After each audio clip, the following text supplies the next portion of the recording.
കടപ്പൂരത്തെ റാണി ഞാൻ. പുഴുത്ത മീനാണിത്, കെട്ട മീനാണിത്, ഈ കടപ്പൂരത്തെ കള്ളി നീ. കള്ളി നിന്റെ കെട്ടോളടി വാങ്ങും നിന്റെ മൊട്ടോൾ എന്റെ വായിന്ന് കേക്കും തെറി. ഈ മീനും കോപ്പും ഒന്നും വേണ്ട ചേട്ടാ ചേച്ചി, ഞങ്ങൾ പൗൾട്രി ഫാമിൽ പോയി വാങ്ങും നല്ല ചിക്കൻ. വാടാ മോനെ വാടാ, മീനും വാങ്ങിപ്പോടാ. മീനൊന്നും വേണ്ട ചേച്ചി, ഇതെല്ലാം ചീഞ്ഞ മീന, ഞങ്ങൾ ചന്തേന്ന് വാങ്ങിച്ചോളാം. ഇതെല്ലാം പിടയ്ക്കണ മീന, ഇത് നല്ല സൂപ്പർ മീന, ഞാൻ കടലിന്ന് ചൂണ്ടിട്ടതാ.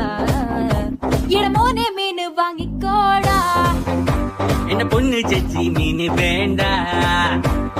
ശാന്ത ചേച്ചി സ്പെഷ്യൽ മീന.